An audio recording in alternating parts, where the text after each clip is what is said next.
que nós somos desafiados a todo momento.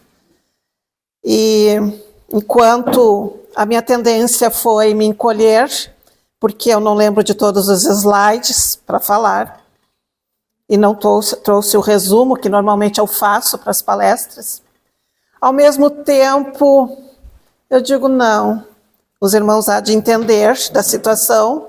Não trouxe o meu notebook, vejam, eu sempre carrego, não trouxe hoje. Então, são desafios que a vida traz para a gente e a gente tem que crescer com eles, nos fortalecendo. E hoje a fala que eu trago para vocês é uma das bem-aventuranças. Bem-aventurados os que têm fome e sede de justiça. Ela é uma bem-aventurança muito peculiar, tanto ela não está no Evangelho do Mestre. É uma das que não estão. Então, e entre nós, os espíritas, ela causa algumas polêmicas, porque alguns acham que ela aborda a questão da justiça, de fato, né? A fome e a sede de justiça deste plano. E o meu olhar, sinceramente, particular, não foi este. E as obras que eu consultei, que são duas, uma do Sérgio Lopes, que é o nosso conterrâneo aqui do Rio Grande do Sul, de Pelotas, psiquiatra, espírita, e a outra obra de um irmão, André Peixinho, que é lá do Norte, Nordeste, espírita, bem atuante. E por incrível que pareça, nesta questão de como vemos as coisas, que não só para a questão da bem-aventurança, do Sermão da Montanha, mas também para as questões ao qual nós temos nosso ponto de vista. Porque André Peixinho, ele vai abordar justamente mais para o lado da justiça deste plano. E já Sérgio Lopes, por mais que seja psiquiatra, né, que a gente pensa que médico às vezes é muito mais detido neste plano, ele vai falar mais das questões espirituais. E é justamente neste ponto que eu vou me deter, porque eu considero mais interessante para cada um de nós. Até porque a justiça terrena nós sabemos que é falha. E Jesus, naquele dia, no Sermão da Montanha, porque as bem-aventuranças é isso, né, gente? É o Sermão da Montanha, que, aliás, Gandhi, certa vez disse, é famosa essa frase, esse falar dele, de que se a humanidade terrena perdesse todos os livros, todos os escritos, mas sobrasse o Sermão da Montanha, que nós estaríamos salvos. Então, isso para registrar e salientar a importância que tem o Sermão da Montanha. E esta bem-aventurança, ao qual nós vamos conversar nesta noite, está entre elas. Mas naquele dia, o que Jesus, ai amada, o que Jesus queria dizer ao povo, né, com o Sermão da Montanha? Ele veio veio nos falar que a felicidade nós tínhamos e temos ainda um conceito muito equivocado, né? Tipo, que a felicidade não é deste mundo. Pode montar aqui para mim, meu amor. Que não é deste mundo. Ele veio falar justamente da justiça, que nós já dissemos, a justiça dos homens é tremendamente falha, equivocada ainda, mas a justiça divina, ela é tremendamente justa, não tem poréns, não tem vírgulas para distorções. E também veio criticar a questão da religião naquela época. Como é que era a religião? E até hoje a gente vê alguns episódios. Vamos lembrar nos registros, filmes e que por aí vai, que aqueles ligados à religião, à sinagoga, quando iam orar, eles faziam um espetáculo para o povo ver que eles eram importantes. E aí eles oravam, gritando, para que todo mundo visse que eles eram especial e diferente dos demais, que era o povo. Sem falar que se vestiam ricamente, né? Usavam joias. Então, este registro...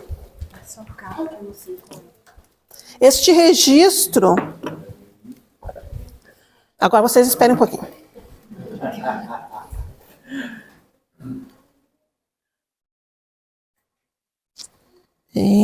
Aqui.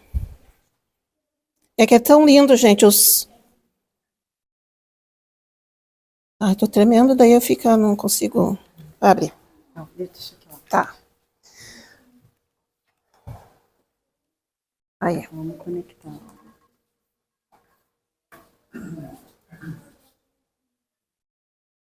Pensamento positivo, gente. Se não dá também assim, ó, gente. Não, vai dar, é só achar o lado certo. Eu fui perguntada, eu fui a São Francisco de Assis eu fiz essa mesma fala, aliás. E a moça que estava me assessorando, e ela disse assim, a gente fica dependente, né, da tecnologia para fazer qualquer coisa, e eu, como sou muito arrogante às vezes, né, eu digo, não é isso. Eu gosto muito dos slides porque eu considero mais didático. Não é que eu não consiga falar sem ter a muleta. A muleta é boa, não nego, mas a principal questão de fato, é que eu acho mais didático quando se vê os slides, as figuras, parece que toca mais, né, as pessoas. E eu caprichei, gente, nas gravuras desses slides. Valeu a pena, né? Sim.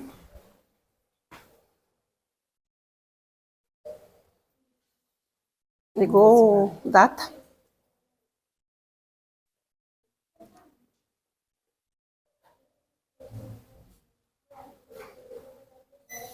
Tá.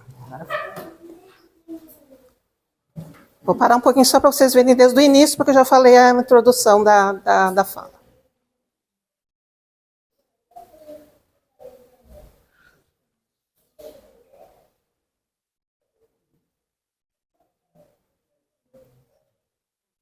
Só põe para projetar ali embaixo. Ali na telinha.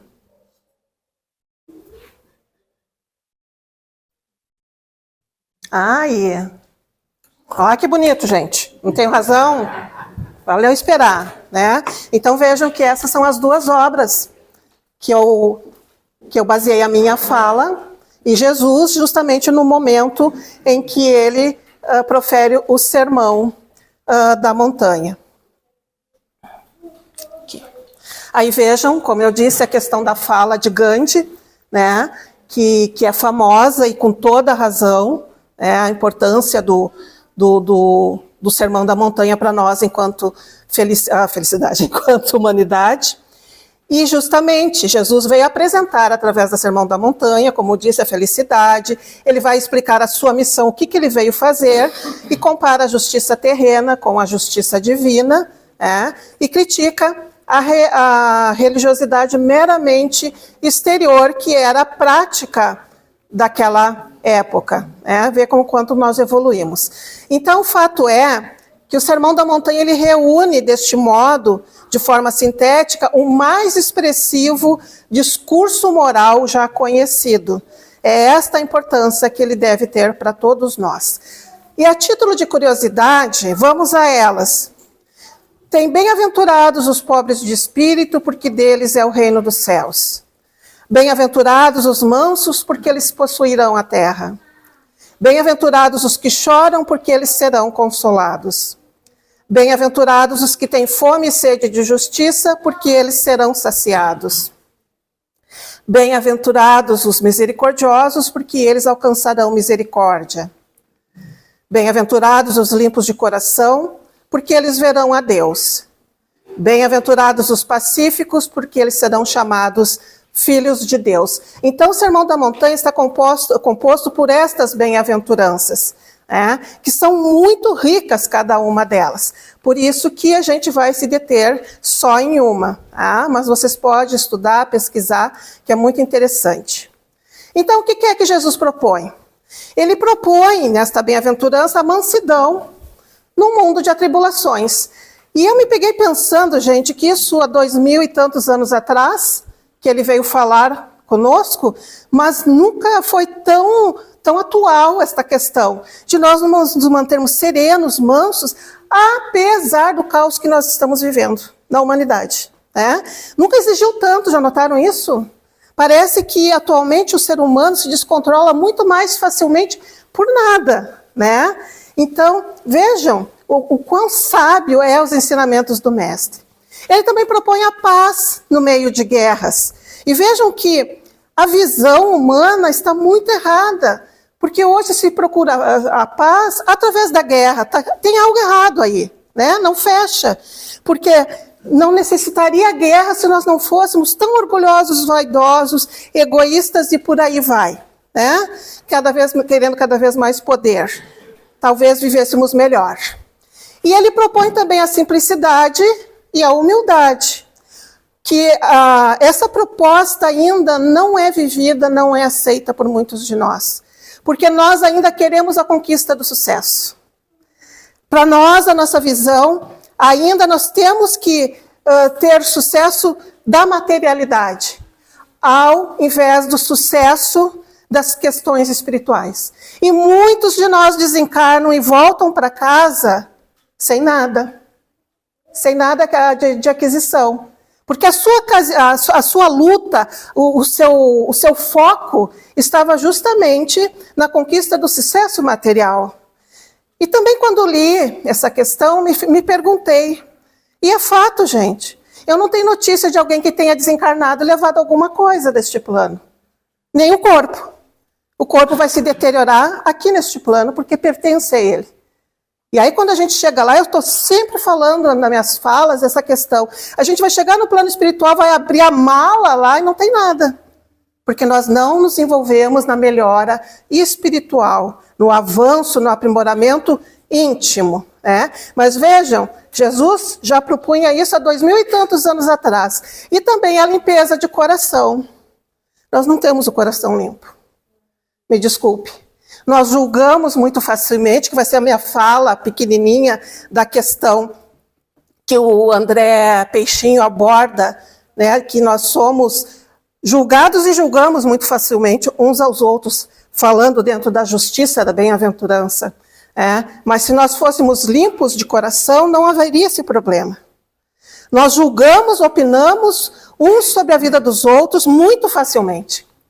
E assim, não querendo me engrandecer, mas eu estou no exercício de não tentar fazer isso. E sabe por quê, gente? Eu me dei conta, estudando este tema, que por mais que, por exemplo, eu sou amiga há quantos anos do Luiz? As famílias são muito amigas, né? Há quantos anos a gente convive? E eu conheço muito ele. Mas mesmo assim, quando ele me fala alguma coisa, eu não tenho propriedade de dizer eu entendo, eu sei, ou eu criticar. Porque é ele que está carregando, e não eu. Então vejam que a limpeza de coração é você entender, simplesmente sem emitir nenhum conceito, julgamento e por aí vai. Mas com tudo isso, que tipo de ser humano foi aquele chamado Jesus, que propôs uma nova ordem social e de comportamento? Ainda não entendemos. E é fato isso, porque se nós já tivéssemos entendido, a nossa humanidade já estaria transformada e não vivendo esse caos. Porque muita gente pergunta também, Tami, para o mundo de regeneração se instalar aqui na Terra, precisava a humanidade passar por tudo isso? Não. Foi escolha nossa. Ser do modo mais difícil foi escolha nossa. Nós temos livre-arbítrio. Então vejam que, se nós estamos neste estado de dor que a gente está vivendo e de caos, a gente não entende ainda Jesus. Senão já estaríamos melhores. Então, nesta bem-aventurança, meus irmãos, ele vai revelar 3 virtudes muito importantes para entender. A humildade, a resignação e a mansuetude. Eu pensei que estou perdida. Humilde eu não posso ser porque eu não sou resignada. Né? É uma tentativa assim que eu estou tentando aprimorar, mas não está fácil. Né? Porque quando as coisas que dá no nosso calcanhar, a gente sapateia, a gente se irrita, a gente se enraivece. Nós não somos resignados. Nós não agradecemos as dores que vêm bater na nossa porta. Que os espíritos benfeitores, há quantas vezes já nos orientaram que, na realidade, quando bate lá na nossa porta a dor, o sofrimento, o testemunho, nós temos que abençoar, porque é Deus nos provando para o nosso aprimoramento. E a gente faz o quê? A gente se revolta. E se eu não sou humilde e resignada, eu não sou mansa. Eu sou uma tigra. Isso eu sempre disse. Tenho muita intensidade ainda em meu espírito, né? Então vejam, mas Jesus disse que essas 3 virtudes, elas são muito importantes para cada um de nós. E nós, sim, temos condições de desenvolver. Voltando ali, me veio assim a questão da humildade. A humildade, muitos pensam que é você andar esfarrapado, né? Andar assim, largado, sem vaidade. Não é isso a humildade, gente. Porque a humildade é uma virtude interna. Não tem nada a ver com o nosso externo. Eu posso estar aqui pintada de ouro e ser humilde. Então vejam que desde como nós enxergamos a questão da humildade já é equivocada. Então, por que elas são importantes em nossa vida? Porque nos dá a noção exata de qual é a nossa realidade espiritual, que é mais importante que o corpo físico. Mas quantos de nós é uma devoção tremenda justamente ao corpo físico? Se você sai aqui em Santa Maria, qualquer lugar, cada esquina tem uma academia. Os médicos dizem que a gente tem que fazer exercício para a saúde. Eu estou falando daquelas pessoas que querem transformar seus corpos físicos em algo assim que para eles é o the best, é o melhor, em nome da beleza. Então eu olho aquilo hoje, claro, eu olho porque eu também estou envelhecendo, está tudo despencando, né?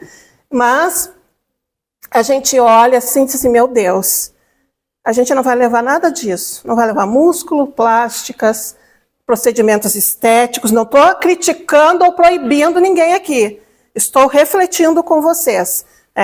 Então esquece justamente do que é mais importante. O que nós viemos fazer aqui neste plano, gente? Aprimoramento, ressarcimento, evolução. E nós esquecemos. Isso é bom para a gente ver o quanto nós somos ainda vaidosos e orgulhosos, né? Eu não sou orgulhoso, não sou vaidoso. Será? E essas 3 virtudes, ela vai nos transformar através da fé. Que este potencial de fé está em nós, intrínseco em nós, e pode ser desenvolvido. E também estas 3 virtudes, vai nos dar uma melhor experiência de espiritualidade. No mundo de hoje, gente, que torno a dizer, vocês vão ouvir muito essa noite, um caos, que você olha e não acredita no que está vendo. A gente está vendo mulheres sendo assassinadas, agora há pouco foram 6, 8, 9, né? Crianças sendo mortas por seus pais, por nada, para fazer o outro sofrer. E a gente olha aquilo, se compadece, devemos. Que mundo nós estamos? Nós estamos no mundo que nós criamos. Mas se eu tenho uma maior espiritualidade, aí está essa experiência, diante desses casos que baixa a nossa vibração porque nos entristece, eu vou parar e vou me resguardar na oração por mim e por aqueles que estão equivocados. Porque vocês já imaginaram o quão vai ser triste o resgate desses irmãos? Então, as virtudes, essas 3 virtudes nos trazem este benefício. Então vejamos que lá, quando eu elenquei as bem-aventuranças, as 3 primeiras, elas vão lidar diretamente com o crescimento por nós mesmos, o meu crescimento. A partir desta, bem-aventurados os que têm fome e sede de justiça, porque serão saciados, ela vai tratar desta questão do crescimento íntimo, mas também junto à coletividade, porque nós não somos sozinhos. Nós dependemos uns dos outros para tudo, nós é que não percebemos. Então, a partir desta bem-aventurança, é isso que vai tratar. E o Sérgio Lopes, ele traz conceitos sobre essas 3 virtudes que eu achei magnífico. Ele diz que a humildade é a virtude que nos dimensiona em nosso real tamanho. Nós não somos nada, gente. E aí eu me pego também pensando naquelas pessoas que chegam, tu sabe com quem tu está falando? Tu sabe quem eu sou? E eu olho assim, a gente tem que lamentar. Não somos nada ainda, gente. Esses dias eu estava olhando uma foto do telescópio James Webb, e ele consegue ir mais longe, assim, no universo, né? Mas era daqui de pertinho a foto que ele tirou, onde aparecia um pontinho que a gente, assim, quase... Eu tive que abrir, assim, ó, a foto para enxergar e ali era a Terra. Eu digo, meu Deus. E tem gente que acha o top da criação. Nem no universo, nós não somos nada ainda. Nem aparecemos quase nos registros de fotos do espaço. Então, a humildade vai dar essa noção, vai nos dimensionar qual é o nosso verdadeiro valor. A resignação nos faz aceitar isso, sem arrogância. Olha a humildade, eu aceitar que eu não sou nada. E aí lembrei de Chico que dizia, né? Do Francisco, eu sou só o cisco. Nós todos somos, menos até que cisco. Então, isto é resignação. E é importante quando, volto a dizer, quando bate a dor na porta da gente, a resignação nos mantém de pé. Isso não quer dizer que a gente não tenha que chorar, desabafar, né? Mas é você lembrar o porquê que você está neste plano da existência. A mansuetude nos afasta da revolta. Então não preciso dizer que a criatura aqui que não é mansa, o quanto já se perdeu em revoltas muitas vezes. E quando a gente está revoltado, geralmente a gente se volta contra Deus. Mas Deus não nos obrigou a nada. Tudo que nos sucede é pelas nossas ações. Nós plantamos, nós vamos colher, meus irmãos. Isso fatalmente, se não na encarnação que a gente está, vai ser na futura. Então, estas 3 virtudes, por que elas são tão importantes? Porque aí está o potencial da fé. Então, quanto mais eu as tenho, essas virtudes, mais a minha fé é forte, é robusta, é firme. É esta a importância. Qual o benefício? Contato melhor com a espiritualidade superior e a noção de quem é realmente Deus para cada um de nós. O contato com a espiritualidade superior é interessante, que também me trouxe reflexões íntimas, porque muitos de nós chegam na casa espírita e fala para o atendente, para quem está para recepcionar, eu estou com um obsessor. Para começar, todos nós estamos, né? Em primeiro lugar. Segundo, por que será que ele está comigo? As questões não aprendemos ainda que se dão por afinidade, por igualdade de sentimentos, de pensamentos, de ações. Daí nós temos os afins, não só encarnados, mas desencarnados. Coitado do obsessor, ele leva a culpa. Então, por que será que ele está comigo? Né? Mas a fé nos ajuda neste proceder. E aí o contato nosso é os benfeitores, é o nosso guardião, é o nosso anjo de guarda. Então vejam que a fé é a virtude espiritual da confiança. Aqui uma outra pergunta para reflexão. Eu realmente confio? Confio em Deus, nos ensinos do Mestre? Isso tudo para vocês refletirem, autorrefletirem. Então aí fica a constatação das nossas fragilidades. Gente do céu, já notaram que eu posso estar aqui e amanhã já não estou mais? Vou mais fundo nessa história, eu posso estar aqui agora e nem terminar a palestra e partir para o plano espiritual. Então, nosso estado neste plano é de impermanência, ninguém sabe quando vai, mas vai. Semana passada eu estava olhando no YouTube, as coisas bem interessantes. Eu estava olhando justamente as pessoas que desencarnaram perante o público, repórteres, trabalhadores, foi filmado as pessoas. Tem um assim que está apresentando jornal lá nos Estados Unidos, uma moça jovem lindíssima, e ela apresentando e ela Revesguei os olhos e cai, desencarnada, ao vivo. Então isso me faz pensar justamente o quanto nós somos frágeis, gente. E aí a pergunta que vem também, se somos inteligentes, para que tanta arrogância, para que tanta pretensão, prepotência e por aí vai. Tá? E aí eu trago André Luiz, gente. Que André Luiz, vamos lembrar que quem viu Nosso Lar, o filme, ou leu a obra, que é muito rica, vai lembrar que André Luiz, um médico, conceituado, digamos assim, né?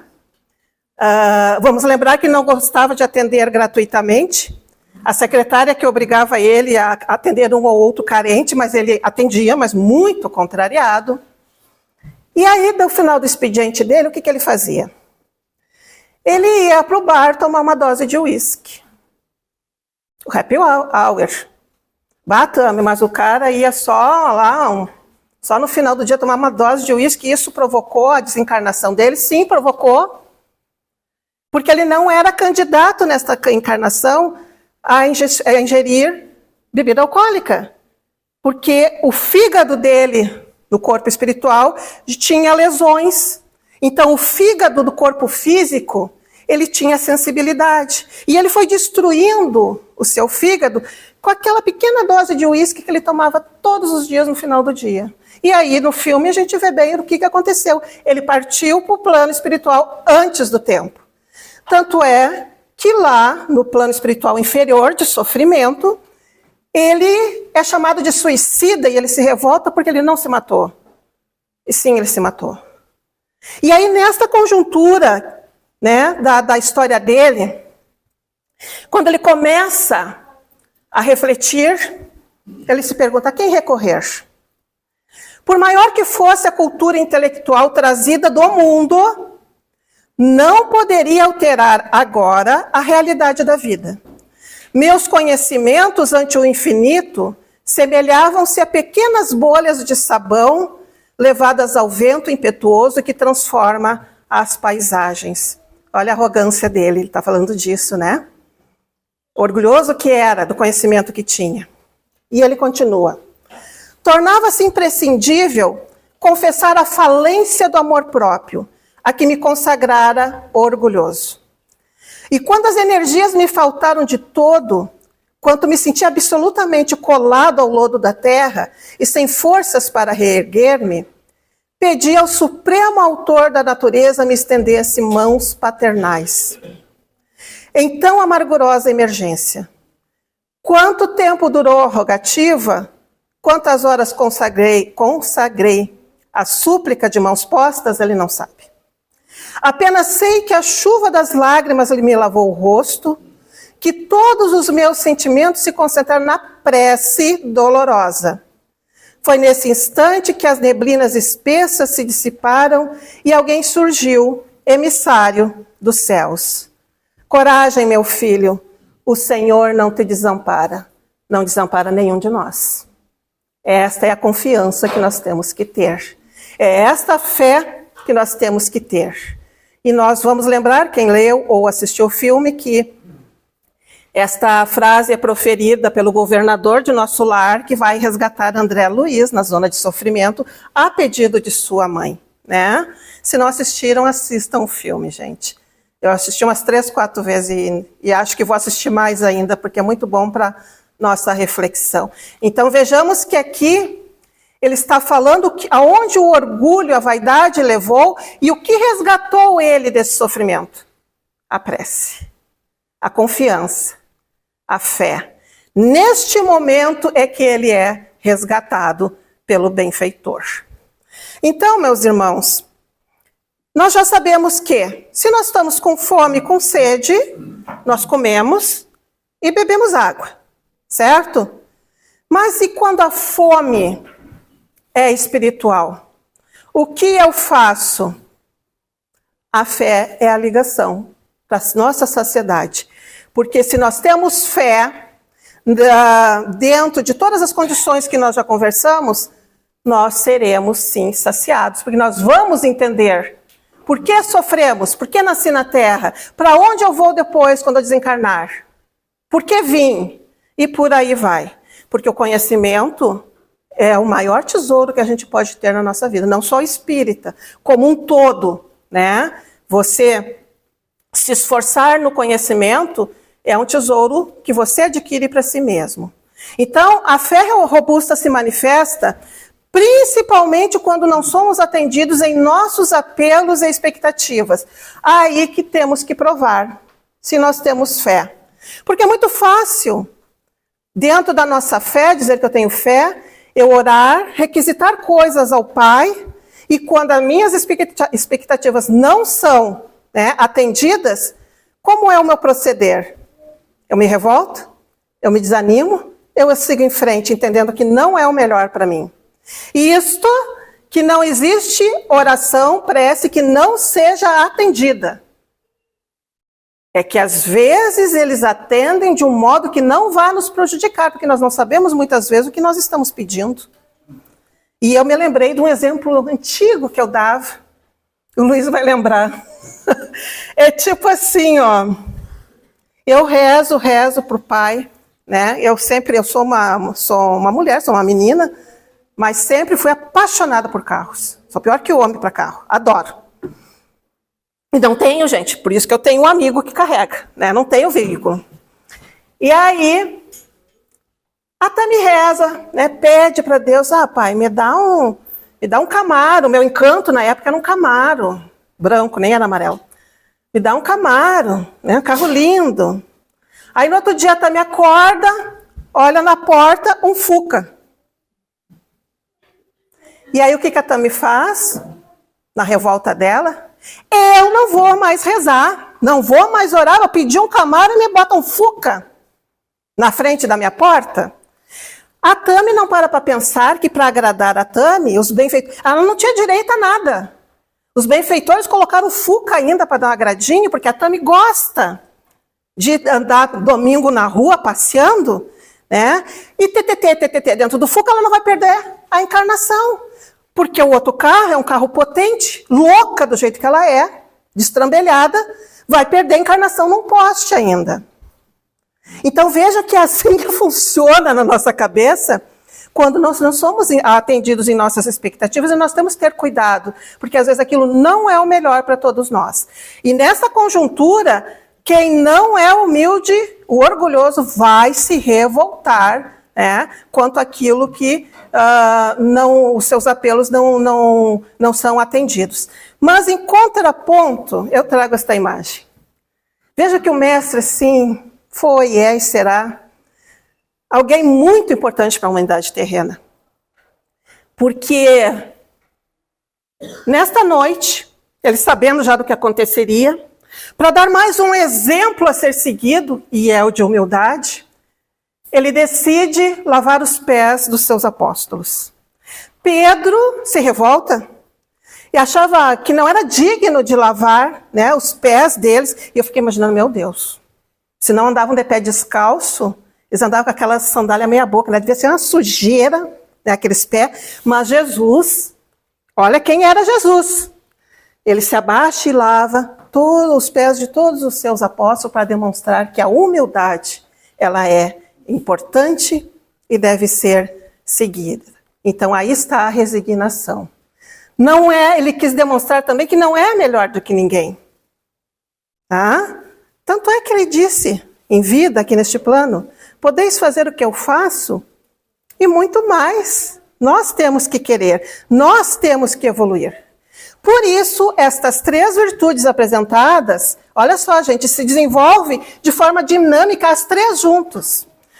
Tami, não consigo nenhuma ainda. Está me dizendo. As três, se eu decido ser humilde, no combo vem a resignação e a mansuetude. Se for a outra, as outras duas vêm junto. Então, por isso que diz que é de forma dinâmica. Você se esforça na adquisição de uma, as outras duas vêm junto, né? Então, o combo é bem bom, sim. Tá? E dentro desse contexto é que Jesus vai apresentar o quanto é importante a vigilância junto à oração. A gente gosta muito de cuidar o outro, né? Vigiar o outro. Não. É a nós mesmos. Vigiar os nossos pensamentos. Os tais obsessores que nos atacam vez ou outra, por quê? Eu não estou vigilante. Aí eu me permito, às vezes não falo, mas por pensamento, Deus do céu, né? A gente se permite às vezes pensar coisas horrendas. Quem é que vai estar do meu lado me acompanhando? Os que pensam da mesma forma. Está tudo certo, sou eu que escolhi. Então, por isso a importância da vigilância, o otimismo, o pensamento positivo, o acreditar, a fé, a confiança, isso tudo é importante, né? Neste quesito também. E a questão da fé e da razão, já estou terminando, gente, eu não consigo enxergar direito lá o relógio porque eu tirei os óculos, não vou botar agora. Tá, já estou terminando. Não há fé inabalável senão aquela que pode encarar a razão face a face em todas as épocas da humanidade. O que está querendo dizer? Que os nossos sentimentos, somados com os nossos pensamentos, isto vai ser igual à razão. E a doutrina espírita é maravilhosa por causa disso. Ela não enfiou goela abaixo de ninguém a crença. Ela diz que é para você estudar e tirar as tuas conclusões. Isto é razão, fé raciocinada, não mais fé cega. Você confiar e ter fé, mas saber por que a tem, sem dúvidas, né? E isso é importante muito para nós, ainda mais hoje em dia, né? E interessante que os autores dos livros que eu consultei, eles vão falar da ciência. Aí vejam que já traz mais para a questão, para o lado deste plano, né?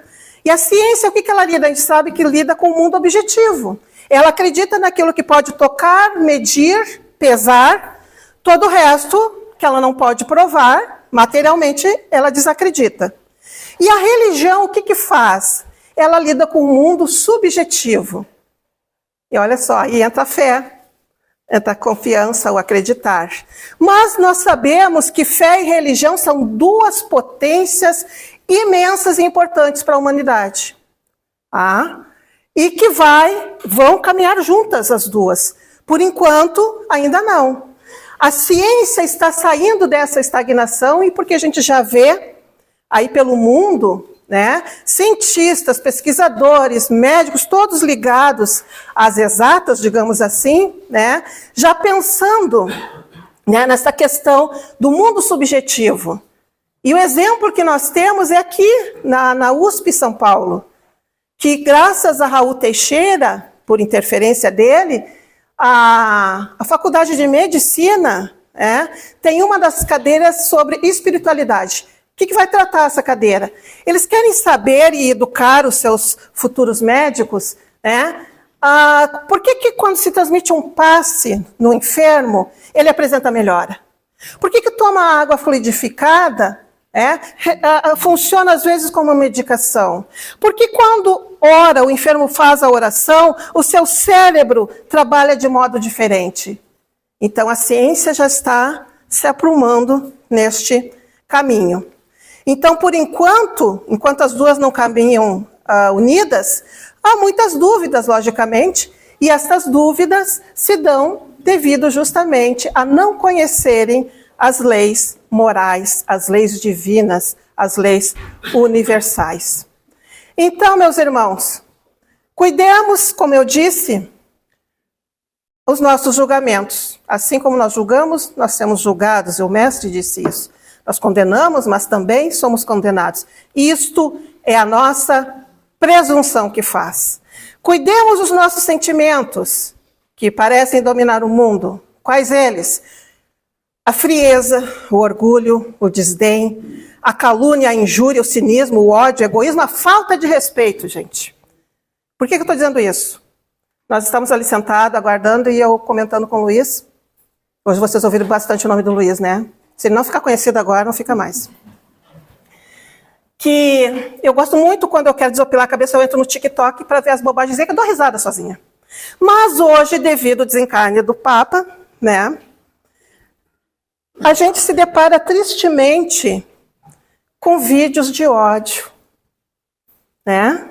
Que já vai tarde, carinhosamente estou dizendo assim, tá? Que já vai tarde, que não foi um bom Papa, né? E por quê? Foi um dos papas mais humanos que conhecemos até então. Deviam ter os pobres, as mães solteiras, os homossexuais, toda a classe operária. E aí a gente se depara hoje, em vez de lamentar, né? Ele está voltando para casa, vai passar tudo isso com a graça de Deus, mas tem muitos irmãos nossos preocupados em destilar ódio, né? Então, está neste contexto que a gente tem que cuidar. E aí a gente se pergunta, mas Tami, a injustiça desaparecerá um dia da Terra? O mundo da regeneração não vai existir isso, gente. Por isso que a gente tem que lutar por ele, porque depende de cada um de nós. E para ele vir, eu tenho que evoluir, eu me aprimorar. E como eu me aprimoro e evoluo, no coletivo vai refletir, porque o outro vê o meu exemplo. E os exemplos arrastam. Então é assim que a Terra vai se transformar. A luta agora parece que desanima, mas a gente tem que perseverar nesta intenção de trilhar o bem. Então tempos virão em que, mais adiantados espiritualmente, compreenderemos as leis da vida e criaremos normas e comportamentos segundo os quais todos estarão empenhados em realizar no mundo o reino dos céus, terra regenerada. Aí estaremos saciados. Por ora, aguentemos firme na fé. E um dia estaremos, bem saciados com a graça de Deus. Muito obrigada, meus queridos. Ah, não!